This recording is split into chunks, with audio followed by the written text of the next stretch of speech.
soy profesora, ¿cierto? Y la verdad siento que deberían eliminarse porque las habilidades más esenciales no se logran a causa de la distracción que los alumnos tienen en clase. Mientras más inteligente el celular, más idiota nos ponemos nosotros. Que se puedan comunicar con los papás, pero que sí, dentro de la clase no utilicen el teléfono.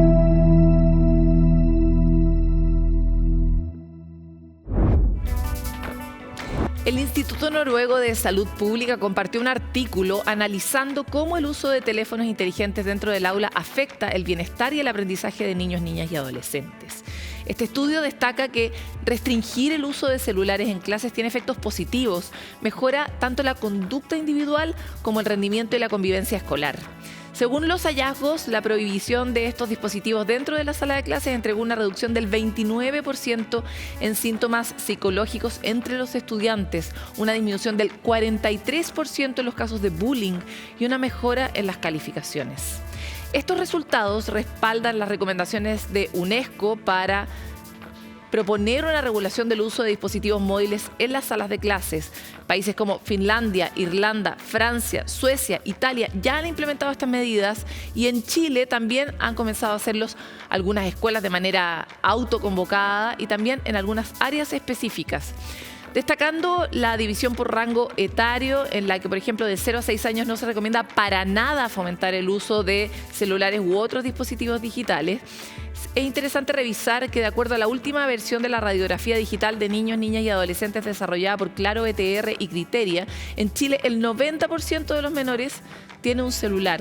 El 82% de niños, niñas entre 8 y 12 años tiene un celular que es propio y el 97% de los menores entre 13 y 17 años. En ese sentido, en la misma encuesta se establece que el 58% de los padres prefiere que sus hijos no los utilicen en las aulas. Sin embargo, entre los padres de adolescentes, el 44% plantea que si lo utilizan, sería bueno que lo usaran únicamente para fines académicos.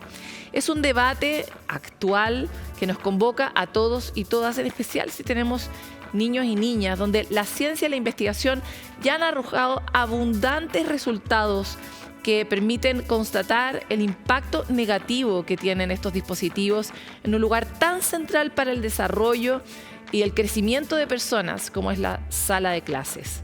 Nosotros desde Futuro 360 no nos cansaremos en compartir esta evidencia que cada vez más muestra el daño que producen los cerebros de nuestros niños y niñas, el impacto que tiene en nuestra capacidad de generar relaciones sanas y cómo eso afecta también a toda la comunidad escolar, a la capacidad de los profesores de enseñar, de los niños de aprender y tanto más.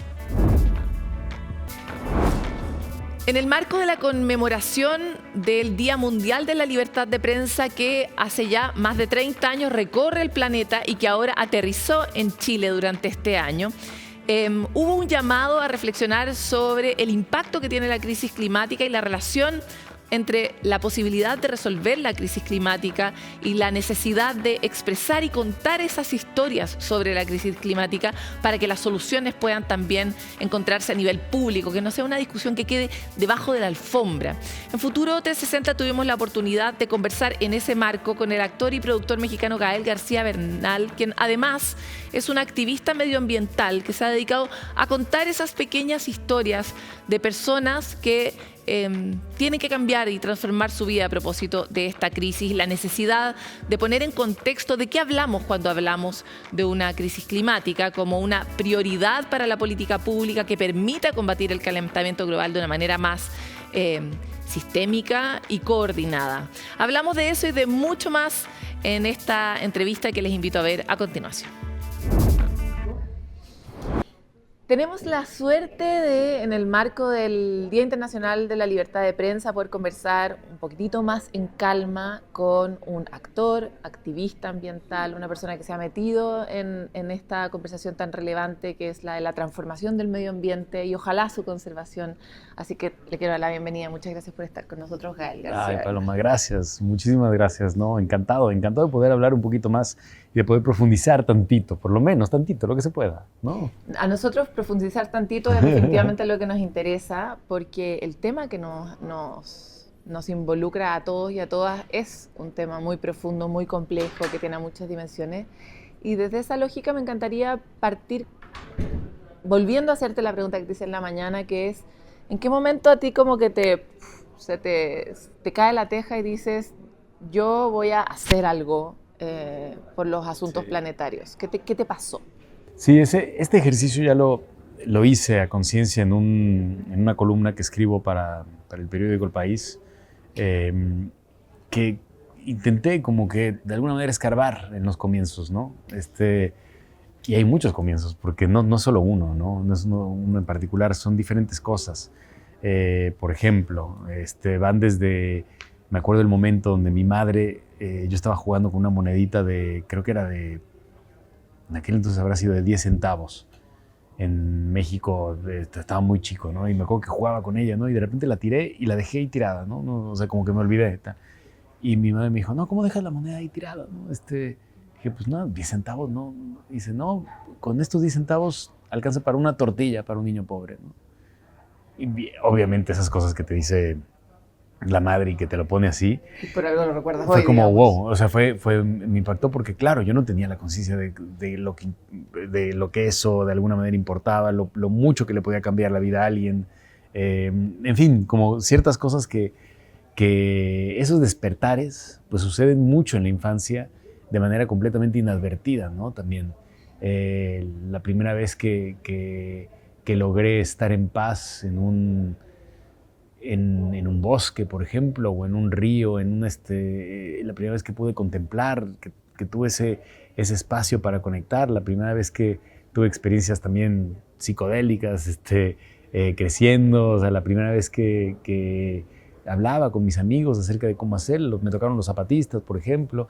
Entonces, como que toda mi infancia fue como llenada de este tipo de experiencias que me hicieron cuestionármelo completamente, ¿no? Y llega el momento donde la ecología, digamos, pasa a ser un cambio climático, a ser una crisis ambiental, a ser una emergencia climática, que es la que estamos viviendo ahora. Pues obviamente todas estas inquietudes han ido acompañando todo este tipo la evolución de esa crisis. Exacto, sí, y han sido el lugar donde me he puesto a cuestionarlo. Pero te diría que el lugar concreto donde dije, tengo que hacer algo al respecto, ya, o sea, se acabó esta displicencia, este tipo de bueno, en mis ratos libres, no, tiene que convertirse en algo completamente principal y primordial en mi vida, fue cuando nació mi hijo. Claro, los hijos te conectan inmediatamente con la prolongación del tiempo y con la posibilidad, con la dificultad de morirse uno, que se mueran ellos, como que de pronto aparece la fragilidad de la vida con los hijos. Y ahí, de alguna manera, igual hay una escala del tiempo que la Tierra debiera mantenerse más o menos igual, pero estamos viendo todo el día que no es así. Y me encantaría entrar un poco en esa sensación que también comentabas en nuestro panel, de que igual es necesario mirar el horror, sí. Entender cuál es el tamaño del horror, cuáles son las dimensiones, y en este caso hablamos del horror que es la crisis de cambio climático, pero también la crisis de biodiversidad y la crisis social que está implicando para miles y miles de personas alrededor del mundo que esto esté avanzando. Entonces, eso, cuéntame un poco cuál es para ti el mayor horror y cómo te relacionas con él para poder seguir teniendo hijos y además trabajando. Exacto. Después tuviste 2 hijos más. Otra de las cosas que pasan, ¿no? También teniendo hijos es que de pronto ya por primera vez hay alguien más importante que tú en la vida, ¿no? Que eso en esta época, o sea, hay que decir que es un logro. Es así como una victoria tremenda, ¿no? Y sí, te hace inmediatamente cuestionarlo todo, ¿no? Incluso los privilegios, la suerte que tienen nuestros hijos de nacer en un entorno amoroso, cariñoso, distinto. ¿Por qué los niños que están naciendo en el mismo tiempo no tienen esto? Algunos, ¿no? Que nacen en otras partes del mundo. No sé, como que todas esas consideraciones y esas suertes empezaron ahí a ahondar bastante. Y ya cuestionándolo y en la introspección, pero también en la investigación, o sea, en la investigación personal, ¿no? Cuando uno empieza como a enterarse qué es lo que está sucediendo, pues ves un panorama muy, muy feo, la verdad. Poco promisorio, absolutamente es un desastre inminente. Y es verdad que en el papel a eso apunta. Si no apuntara a eso, directamente no estaríamos ni hablando de esto. O sea, también tiene que llegar a ese punto de emergencia para que realmente importe, porque hay un concepto que me gusta mucho utilizar cuando describo estas cosas, porque o sea, lo del cambio climático es algo supraliminal, ¿no? Que es un término que utiliza Gunther Anders, un sociólogo, filósofo, sociólogo, que es para definir aquello que es lo contrario a subliminal, ¿no? Aquello que va por encima del entendimiento, ¿no? Como por ejemplo la bomba atómica. Sabemos que existe la bomba atómica, pero no la dimensionamos, ¿no? O sea, no podemos dimensionar cómo todo sucede a esa escala tan grande y a esa escala tan pequeñita, ¿no? También atómica. Y los efectos que tienen encadenados, además. Exacto, como que no podemos entenderlo, ¿no? De alguna forma. Y el cambio climático tiene ese componente también. Es tan grande y a la vez tan minúsculo que si mañana amanece, vemos que crece la hierbita y decimos, bueno, no está pasando nada, no es tan grave, no está la emergencia. Entonces, hay algo ahí que nos cuesta entender desde un punto de vista racional, que va por encima, obviamente, del significado, pero volviendo a lo supraliminal, que es hermano, ¿no? Opuesto de lo subliminal, siento que biológicamente estamos cuestionándolo y viviéndolo, y la emergencia la estamos sintiendo. Entonces, el horror, digamos que viene en 4 ruedas. O sea, viene acompañado también de unas angustias tremendas, de un sentimiento de alienación brutal, de soledad, por suerte nos toca a nosotros quizás, o sea, podría decir que hacemos lo que nos gusta, trabajamos en algo que nos hace conectar muchísimo con las personas y con cierta esperanza. Eso ya es muchísimo, hay mucha gente que no tiene esa oportunidad, ¿no? Pero la situación realmente, o sea, el estado espiritual un poquito está corto, está duro, está todo a flor de piel, hay mucha angustia, hay mucho miedo. Y creo que la única manera de cómo pude yo salir desde este shock o desde de este impacto que causa el desastre inminente fue meterme al asunto. Fue hablarlo, fue incorporarlo, fue todos los días ocuparme de ello. Y así, como siempre está el viaje.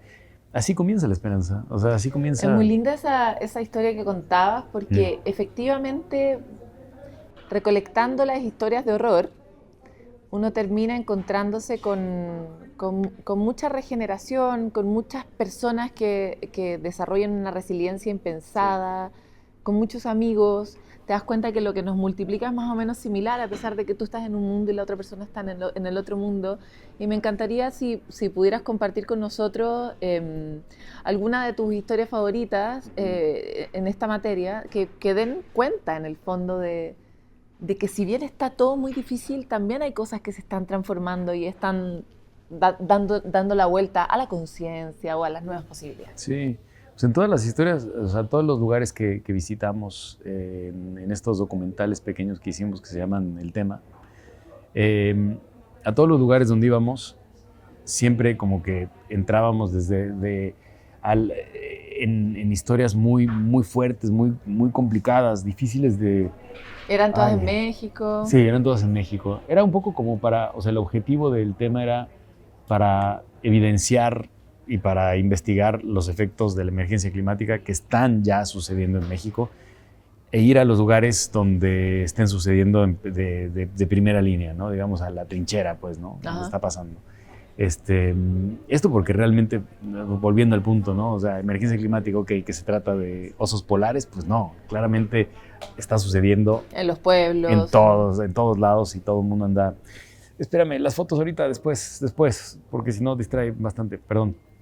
Perdón, es que sí. Sí, dale. Entonces, ¿ibas a los pueblos? En estos lugares, en estas historias que aparentan ser pequeñas, pero que en realidad están hablando un poco del todo, surgían diferentes cosas muy... O sea, fuimos, por ejemplo, en Coahuila, en la región del norte de México, fuimos a las minas de carbón, por ejemplo. sociedades hechas en base a la industria del carbón. Lugar complejo.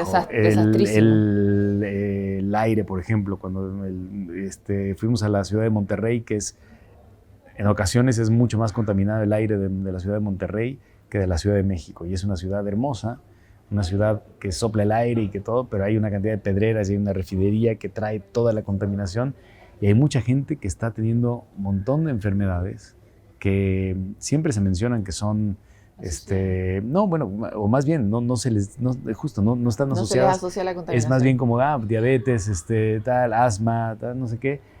Acaba de pasar por primera vez en Inglaterra a una niña que murió de una condición crónica de pulmonar. Le acaban de poner en su acta de defunción, murió por contaminación. Es la primera vez que pasa. O sea, no había pasado esto. Imagínate cuánta gente le ha pasado. O sea, aquí en ¿no? Chile tenemos muchos casos también. Le ha pasado muchísimo, sí. Y tiene que ser la contaminación el tema. No es la enfermedad, es el síntoma. ¿No? O sea, lo que ocasiona esto es la contaminación. Entonces, fuimos a varios lugares donde vimos cosas, historias tremendas, pero todas siempre con ese componente esperanzador, porque encontraron la manera de cómo darle la vuelta, ¿no? De cómo... Cuéntame un poco la de los la manglares, de los que es muy del linda. mangle. Es muy Ok. linda. Sí, en Tabasco, en una comunidad que... no me acuerdo de la comunidad, cómo se llama, fíjate. Bueno, es una comunidad en unas tierras ejidales, es decir, que son dueños de todas las familias que las componen, pues, o sea, son dueños de las tierras. El agua del mar entró. Y ¿Entró porque, por cambio climático o entró por un tsunami? una mezcla.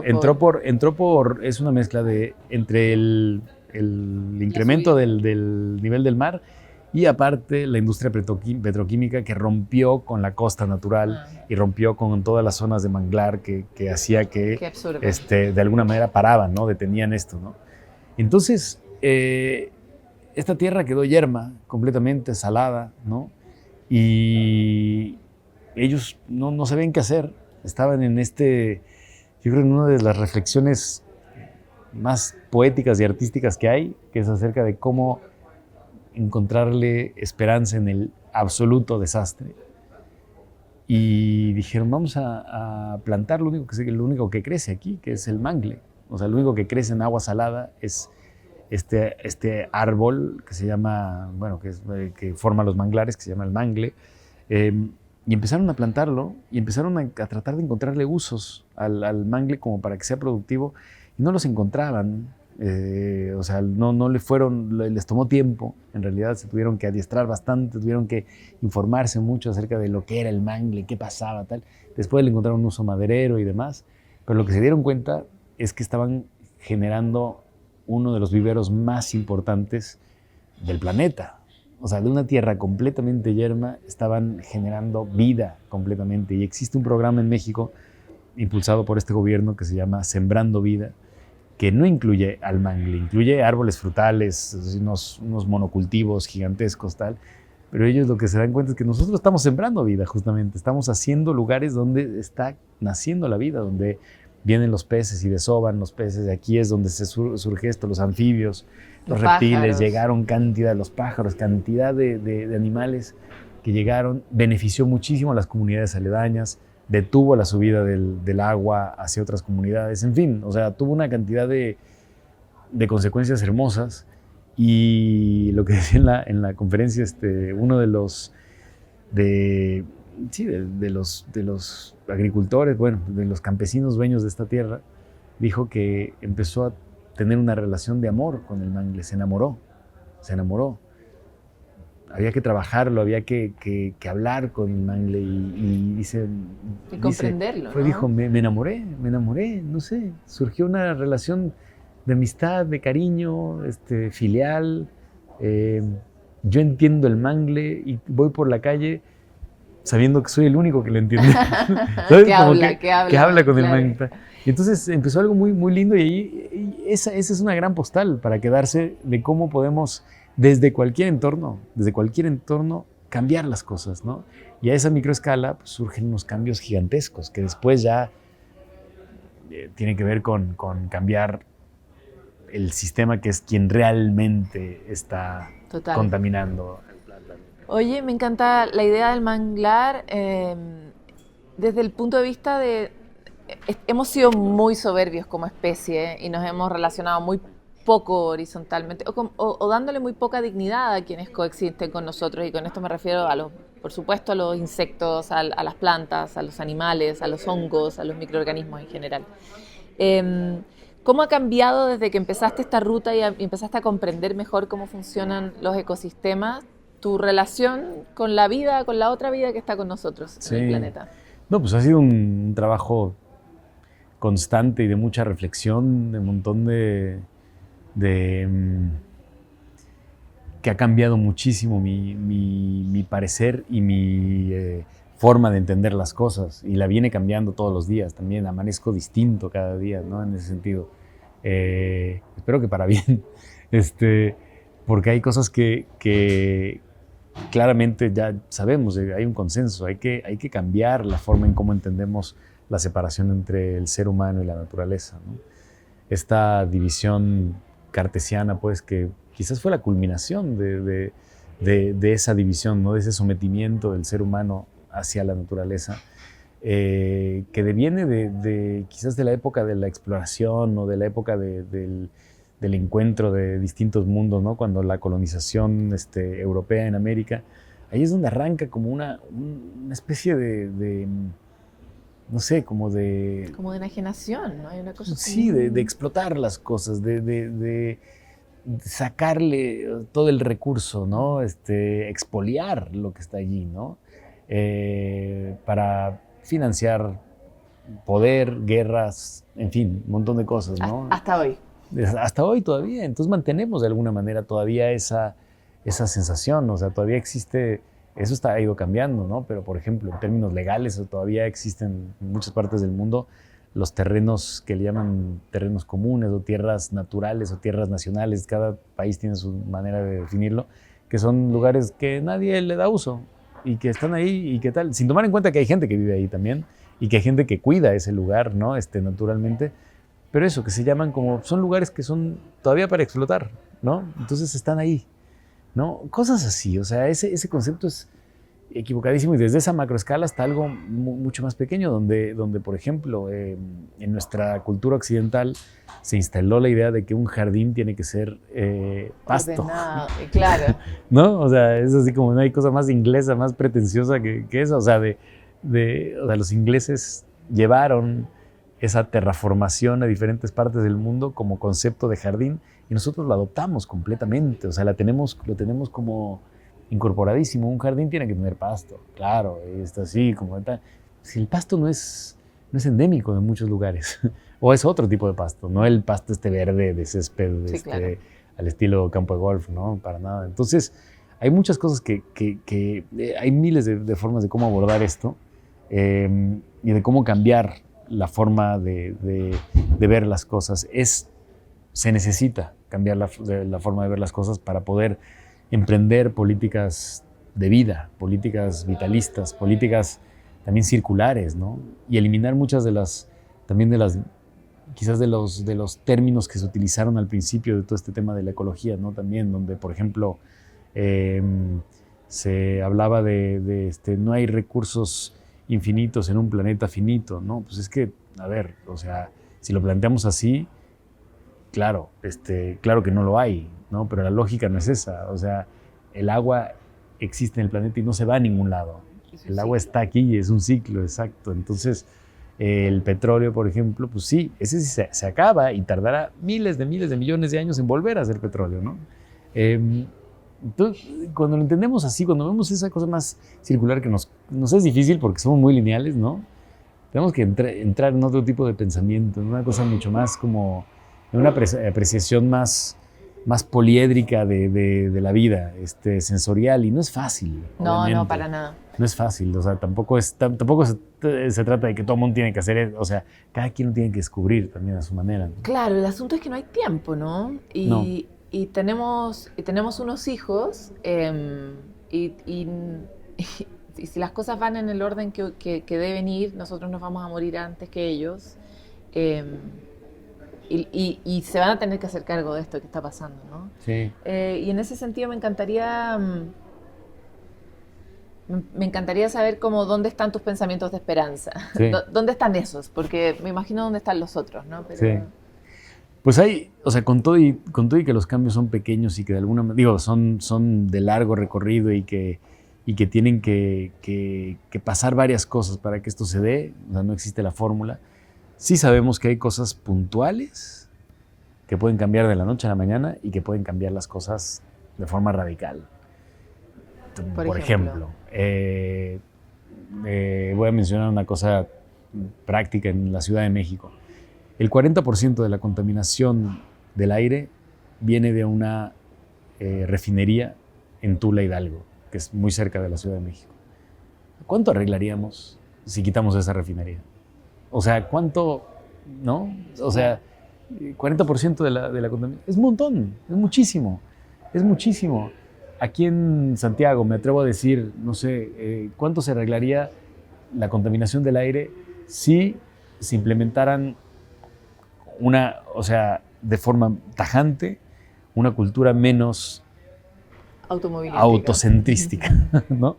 O sea, ¿qué pasaría, no? O sea, el cambio lo veríamos rapidísimo. Claro, hay una cosa que es el poder de la plata, ¿no? De cómo el dinero mueve los hilos y hemos visto cómo las petroleras primero se comprometen y después se comprometen un poquito menos y después prolongan su tiempo de explotación, porque el negocio es muy bueno. Sí. ¿Qué crees tú que puede vencer al dinero? Pues han habido casos también, eso es lo interesante también. Han habido casos que no necesariamente se tiene que convencer o sea, por ejemplo, las energías verdes, ¿no? Que ahora dentro del mercado entran y que de alguna manera ya es un componente que entra dentro del crecimiento económico y demás, y dicen, bueno, entonces empieza a aflorar eso, ¿no? No solo por la emergencia que hay, sino principalmente porque se hace dinero con eso, ¿no? Entonces, hay muchas personas que están ahí invirtiendo en eso y ahí se está movilizando. Entonces, ahí vemos una forma tecnocrática quizás de que esto funcione, ¿no? De alguna forma, de que estos cambios sucedan. Pero no todo es así, obviamente, y hay cosas que obedecen más a una voluntad política, y también de eso hay muchos ejemplos, de cosas que han cambiado. A mí me tocó de niño en la Ciudad de México que hubiese una inversión térmica constante, y la contaminación era tal que cambiaron el tiempo de las vacaciones de invierno, lo cambiaron para las vacaciones de verano, ¿no? Entonces, no, más bien al revés, las de verano las cambiaron para invierno para que no estuvieran los niños yendo al colegio con todo ese plomo en el aire. Se cerraron industrias de la noche a la mañana, se cerró una refinería que estaba dentro de la Ciudad de México, se hicieron muchísimos planes y se implementaron cantidad de cosas de control de los automóviles y de las gasolinas y demás y todo el rollo, y la cosa cambió rapidísimo. No, sí, hubo que quizás convencer al dinero y tuvo que no sé qué, pero también hubo que decirle al dinero para dónde, apuntarle para dónde, y eso fue con voluntad política directamente. Eso fue con una voluntad política y popular, ¿no? Entonces también, o sea, no es que hay que esperar a que porque el dinero no es muy sagaz ni hábil ni cambia si le está yendo bien. Al contrario, se perpetúa y se estanca. Más bien es la voluntad política que se genera a través de estos movimientos sociales que cambian y que obligan al dinero a voltear hacia otro lado, ¿no? ¿Es por eso que estás aquí, en este Día Internacional, para mover las voluntades políticas, dado que esto es UNESCO? Pues una de las cosas conscientemente que he hablado con muchos amigos es eso, es querer incorporar el tema del medio ambiente en todas las campañas políticas y en todo lo que la política se refiere. O sea, meterlo en todos los sentidos, porque además es un tema transversal, ¿no? Completamente. Entonces sí he tenido eso a conciencia, y con amigos lo he hablado, con estos amigos nuevos que he hecho a raíz de todo este tema. Lo hemos hablado, eso es algo importantísimo. Hay muchos países que ya lo han hecho. O sea, por ejemplo, Inglaterra, un país que tiene un gobierno complicado, que es, ¿no?, separatista de la Unión Europea, que digamos que no sé, está como en otra, no dirías que de inmediato es el más afín al cambio climático y a todos estos temas. En Inglaterra se está hablando muchísimo de este tema, o sea, sí es una políticamente es una palanca que moviliza muchísimo a la sociedad y a los políticos a hacer cosas. Entonces, ahí se está logrando algo. En España no, por ejemplo. Y en América Latina, pues hay pocos países donde esto surgió. Ahora hay pocos, han habido pocos, como,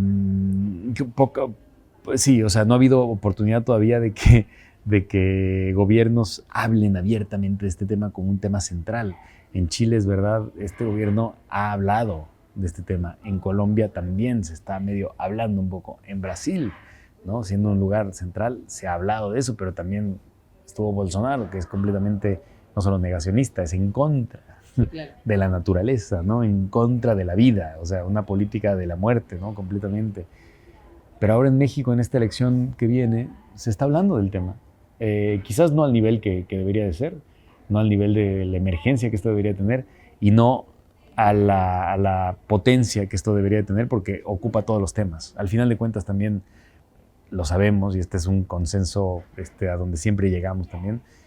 El tema de la emergencia climática es un tema que está completamente ligado a la justicia social. Totalmente. O sea, si no hay justicia social, no existe lo demás, ¿no? Se dice que si no hay justicia social, el cambio, o sea, todo lo que tiene que ver con ecología es jardinería, ¿no? Pero es verdad, o sea, la parte de la justicia social es casi el componente principal para que realmente cambien las cosas, ¿no? Totalmente. Gal, te quiero agradecer por esta conversación. Ay, gracias a ti. Y por tu trabajo. Perdón por lo caótico ahí de las ideas, pero bueno. No, está loco. Y por tu trabajo, que es muy necesario modelando el mundo en el que queremos vivir. Qué bueno, muchísimas gracias y felicidades a ti también por este trabajo también. Ahí vamos. Sí, de futuro, está bien. Ahí vamos. Sí.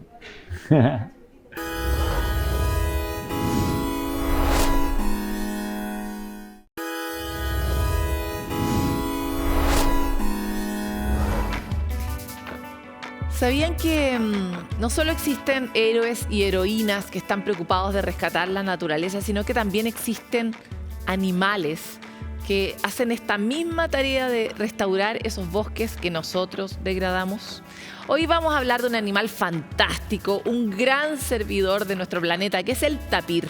Este mamífero americano se conoce como el arquitecto del bosque, ya que su rol es crítico para la dispersión de semillas que permiten el crecimiento de árboles y plantas.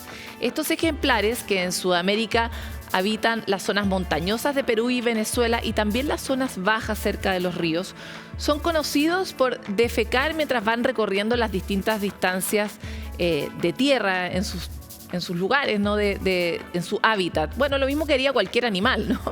Justamente las semillas que están dentro de los excrementos son las que permiten propagar la vida de frutas, que son las que se han comido antes, contribuyendo al crecimiento vegetal de zonas afectadas por la actividad humana, como la deforestación o los incendios forestales, y de esta manera logran acelerar la regeneración de estos entornos. Por otro lado, se ha comprobado que en sus pezuñas, cuando estas son raspadas o molidas, pueden encontrarse propiedades medicinales que permiten combatir infecciones e incluso desarrollar tratamientos para enfermedades cardíacas. Se investiga su potencial para el tratamiento también de la epilepsia, imagínense, en sus pezuñas. Pese a su importante aporte natural y medicinal, vamos a decir, el tapir también sufre con la amenaza de extinción. 2 de 3 tipos de tapires, el de montaña y el centroamericano, están catalogados en peligro, mientras que el tapir de tierras bajas se encuentra en una situación vulnerable. Según los registros de la Unión Internacional para la Conservación de la Naturaleza, esta es su categoría, y algunas medidas que se pueden encontrar para la protección de esta especie lo están llevando a la fama a través de ser la cara de una moneda en Perú.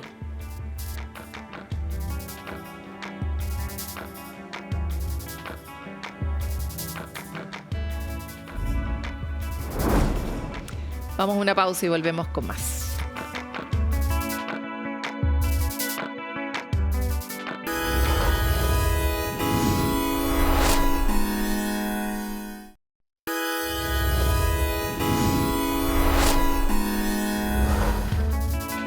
El anonimato y la falta de interacción presencial son algunos de los factores que hacen que Internet sea un espacio donde afloran en masa los mensajes de odio de distintos grupos de la sociedad. Discursos que se pueden llevar, que se pueden convertir en problemas de salud mental de los usuarios e incluso que pueden convertirse en agresiones reales, agresiones físicas. ¿Cuál es el rol que juega la tecnología y la inteligencia artificial para hacer que Internet sea un lugar más ameno y no un peor lugar, más amistoso para todos y todas? Francisco Verdejo investigó un par de iniciativas que buscan justamente ese objetivo y las revisamos en el siguiente informe. Regresar al closet no es la dirección. La libertad es nuestra verdadera canción. No sexualizar, sino educar con razón. Inclusión y respeto, nuestra única misión. Está bueno. Siento que es como una forma creativa de cómo evadir esas cosas. En el amor sincero, la diversidad se despliega. Las lesbianas, fuente de alegría y entrega. Rechacemos el asco que busca dividir y dañar. Celebremos la autenticidad, juntas podemos brillar. Está bueno, si tú le presentas eso, la gente puede preguntarse a sí misma qué es lo que está haciendo hasta ahora, por eso, cosas así. El SIDA, un desafío, una lucha compartida, pero en cada adversidad se encuentra una salida. No es un castigo, sino una vida decidida. En la compasión encontramos la vida. Oye, está súper bueno, la verdad, no había visto esta iniciativa. El ignorar los malos comentarios claramente hace que sigan esos malos comentarios. No son cualquier tipo de poema, fueron hechos con inteligencia artificial. Su inspiración, mensajes de odio hacia la comunidad LGBTIQ+, compartidos en Internet. Rainbot es una creación de inteligencia artificial generativa que toma tweets de odio hacia la comunidad LGTBIQ+, y los transforma en poemas breves con mensajes de apoyo a la comunidad. Un chatbot que surge tras el aumento de odio hacia la población disidente en Chile y el mundo. En el ciberespacio chileno, según Geek, el 60% de los usuarios emite mensajes odiosos. Usuarios que, según el mismo reporte, aumentaron en un 117% en los últimos 4 años. Contenido es una serie de ideas organizadas que transmiten un mensaje, en el fondo, que promueve la violencia hacia un determinado colectivo, un determinado grupo de personas. La comunicación mediada por algún tipo de dispositivo permite que tú tengas una especie de impunidad cognitiva, o sea, no hay respuesta inmediata a tu provocación, a tu discurso, a tu frase, ¿no? No tienes lo que llamamos social cues, o esos tips sociales que son, por ejemplo, la cara de la persona al otro lado, ¿no? La reacción de la persona al otro lado. Los jóvenes LGBTIQ+ tienen el doble de posibilidades de recibir este tipo de mensajes en Internet, mientras que el 70% de esta población asegura haber sido víctima de alguna de estas manifestaciones de odio, ataques que podrían afectar en la salud mental, la confianza y la identidad, e incluso pasar a una dimensión física. La identidad es el resultado de como lo que uno dice de uno mismo, pero al mismo tiempo de lo que otros dicen acerca de quién yo soy. Hay un proceso como que va unido. Entonces, claro, si yo pienso algo de mí y eso yo lo veo reflejado afuera, como personas que están diciendo como esto es malo, o tú no deberías existir, o estás enfermo, ¿ya? No es que te lo digan directamente, pero lo puedes asociar, ¿no? Por asimilación. Si lo dicen de otra persona que es igual a mí, ergo están diciendo algo respecto de mí. Entonces, efectivamente, no es neutro. Existían porcentajes mucho más altos de odiosidad que de promoción o de apoyo hacia la comunidad. Estamos hablando de casi 4 veces más en términos de crecimiento de esos mensajes. Y lamentablemente Chile ocupa una de las primeras posiciones, es bien preocupante.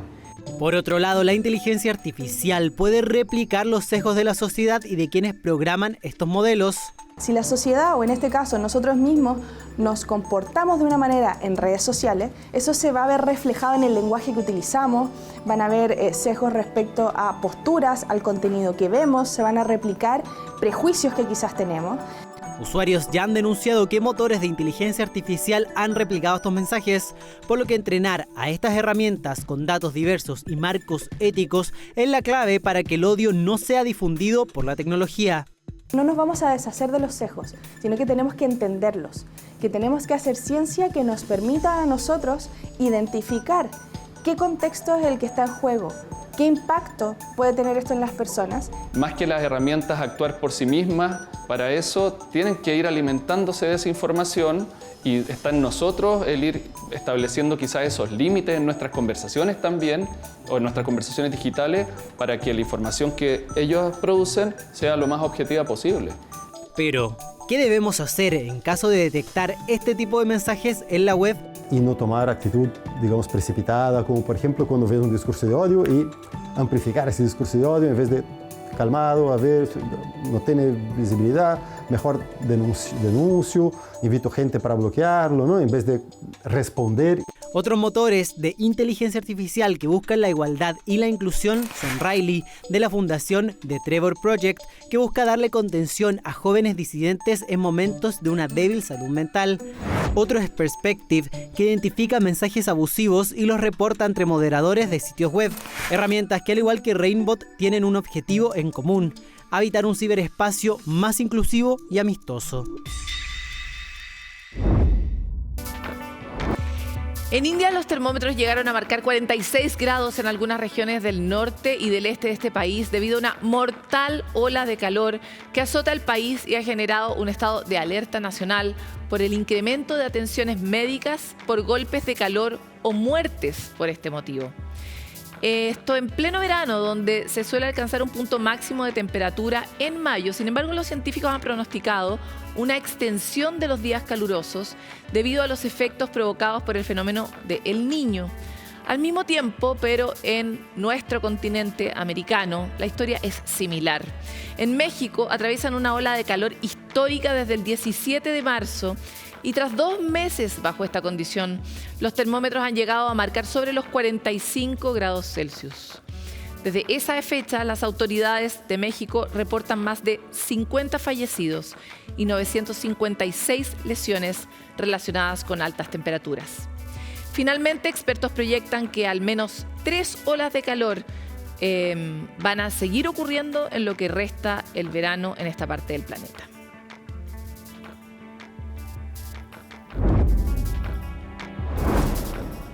Los estromatolitos son estructuras formadas por sedimentos de minerales que se encuentran en ambientes marinos y lacustres muy altos en sal.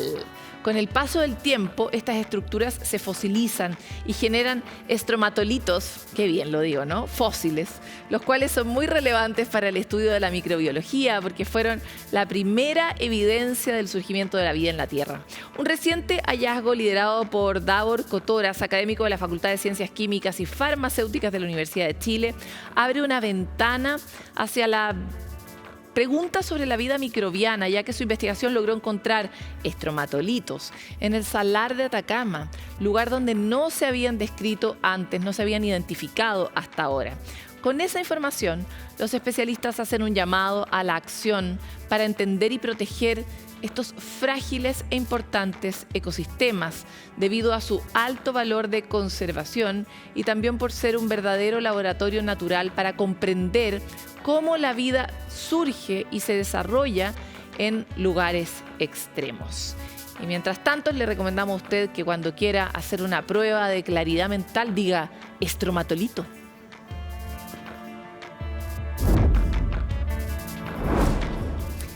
Bueno, y las tecnologías cuánticas buscan resolver problemas complejos, pero a una velocidad literalmente cuántica, mucho más rápida que los computadores que conocemos. Prometen revolucionar aspectos de la informática, las comunicaciones y la ciencia.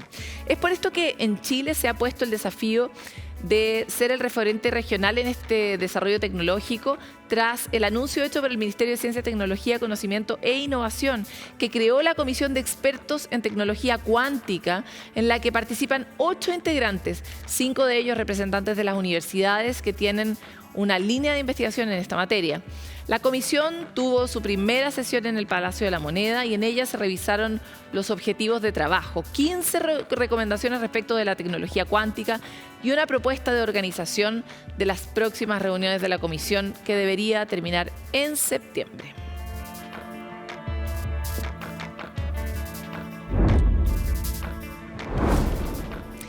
Todavía cuando hablamos de tecnología cuántica suena como a algo que no comprendemos. Así que nosotros nos comprometemos en Futuro 360 a entrar en este tema y darle mayor claridad sobre qué significa la tecnología, velocidad, de qué manera, y que nos podamos imaginar cómo sería un mundo de computación cuántica mucho más avanzada. Es un área muy promisoria que puede realmente transformar la manera en la que funciona el mundo y la velocidad de operación, y es una tecnología que es habilitante para los siguientes pasos también de la inteligencia artificial. Por lo mismo, vamos a avanzar en esa materia y también, por supuesto, reportando los resultados de esta comisión. Nosotros en Futuro 360 los queremos a ustedes invitar a mantenerse conectados también con nosotros a nivel cuántico. No solo así lineal en esta pantalla de televisión en la que tal vez muchos de ustedes se están encontrando con nosotros, sino también en otro tiempo, en otro espacio, a través de sus dispositivos móviles, a través de su computador. Nosotros estamos en las redes preguntándonos siempre cuál es la siguiente pregunta que necesitamos contestar para estar mejor habilitados para el futuro que nos ha tocado vivir. Con esa enorme inspiración los dejamos, pero nos encontramos muy pronto en otro capítulo de Futuro 360, siempre por CNN Chile.